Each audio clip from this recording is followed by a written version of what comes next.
समुद्र मंथन की कहानी एक सांकेतिक दृष्टिकोण। समुद्र मंथन की कहानी में देवताओं और असुरों ने समुद्र का मंथन किया ताकि उसमें से छिपे हुए रत्नों को प्राप्त किया जा सके। यह मंथन प्रक्रिया हमारे भीतर चलने वाली उस मानसिक और आत्मिक प्रक्रिया का प्रतीक है जिसमें हम अपनी आत्मा को मंथन करते हैं। इस मंथन के परिणामस्वरूप जो 14 रत्न निकलते हैं वे हमारे जीवन के विभिन्न अनुभवों और गुणों का प्रतीक होते हैं। एक कालकूट विष। प्रारंभिक कठिनाइयां। समुद्र मंथन की प्रक्रिया में सबसे पहले कालकूट विष निकला। यह विष उन प्रारंभिक कठिनाइयों और चुनौतियों का प्रतीक है जिनसे हमें जीवन में गुजरना पड़ता है। यदि हम इन कठिनाइयों को स्वीकार कर लें और उनसे आगे बढ़े तो यह हमारे जीवन की यात्रा की शुरुआत होती है। सामाजिक निंदा और आलोचना जो अक्सर हमारे प्रयासों में बाधा बनती है, कालकूट विष का ही एक रूप है। 2 कामधेनु प्रतिभा की प्राप्ति। इसके बाद कामधेनु का प्रकट होना हमारे भीतर की प्रतिभा और सृजनात्मकता का प्रतीक है। यह संकेत करता है कि यदि हम प्रारंभिक कठिनाइयों को पार कर लें तो हमें अपनी सृजनात्मकता और प्रतिभा का उपयोग करने का अवसर मिलता है। यह प्रतिभा हमें जीवन में आगे बढ़ने और समाज के लिए कुछ नया करने की क्षमता प्रदान करती है। 3 उच्चैःश्रवा संकल्प की गति। उच्चैःश्रवा पंख जड़ा हुआ घोड़ा हमारे संकल्पों को गति देने का प्रतीक है। जब हम अपनी प्रतिभा को पहचान लेते हैं और उसका उपयोग करने के लिए संकल्प लेते हैं तो हमारे संकल्प उच्चैःश्रवा के समान तेज गति से आगे बढ़ते हैं। इस गति के साथ हम जीवन के विभिन्न क्षेत्रों में सफलता प्राप्त कर सकते हैं। 4 ऐरावत संघर्षों के बाद प्रतिष्ठा।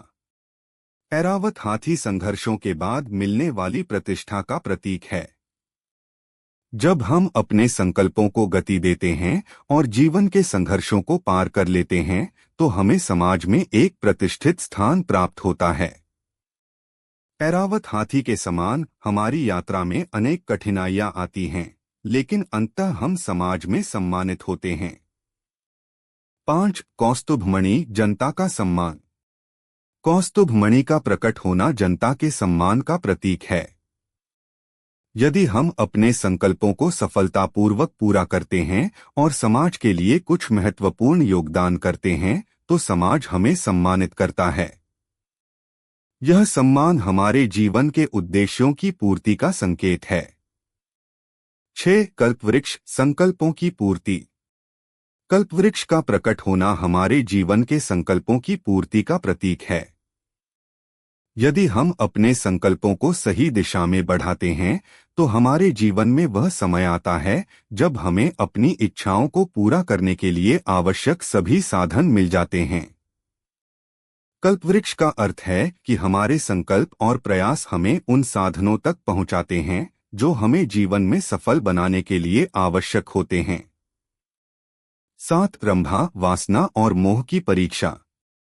रंभा का प्रकट होना वासना और मोह की परीक्षा का प्रतीक है।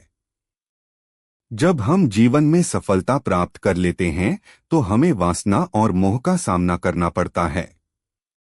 यह वह परीक्षा है जिसमें हमें यह साबित करना होता है कि हम अपनी इच्छाओं और लालसाओं से ऊपर उठ सकते हैं। यदि हम इस परीक्षा में सफल होते हैं तो हमें लक्ष्मी अर्थात धन और सामर्थ्य की प्राप्ति होती है। 8 लक्ष्मी धन और सामर्थ्य। लक्ष्मी का प्रकट होना धन और सामर्थ्य का प्रतीक है।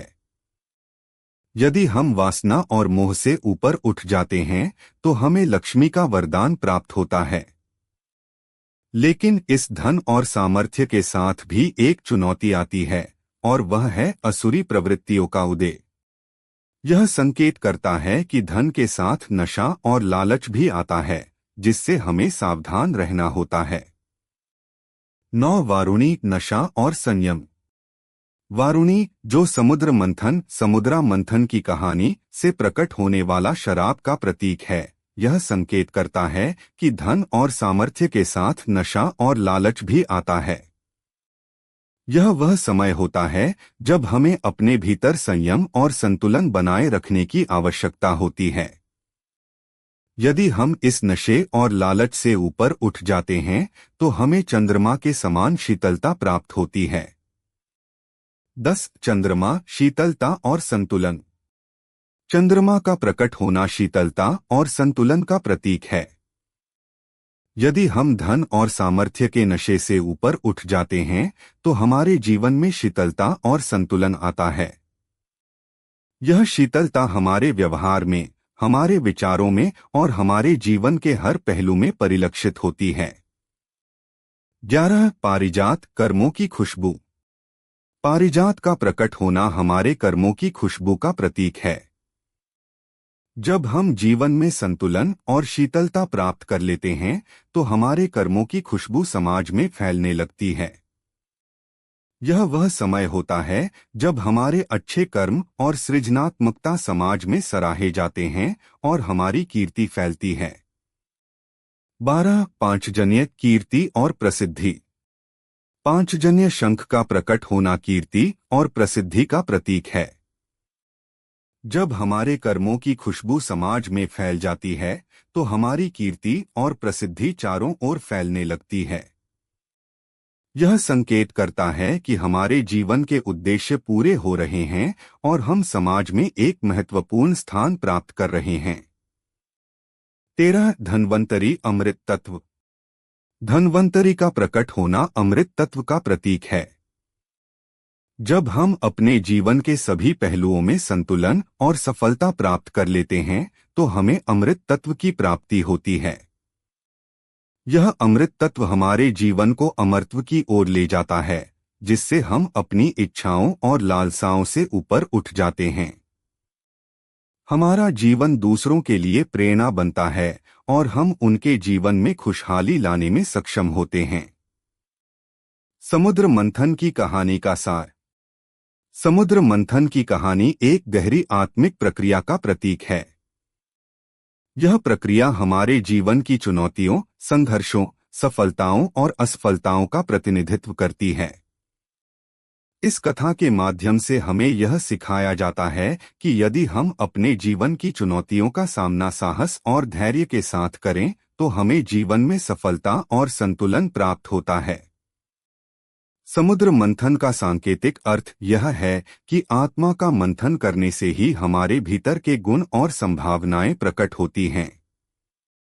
यह प्रक्रिया हमें जीवन के विभिन्न पहलुओं को समझने, उनसे सीखने और अपने जीवन को एक नई दिशा देने में मदद करती है। जीवन में सफलता और संतुलन प्राप्त करने के लिए आत्मा का मंथन आवश्यक है और यह मंथन हमें जीवन के सत्य और वास्तविकता को समझने में मदद करता है।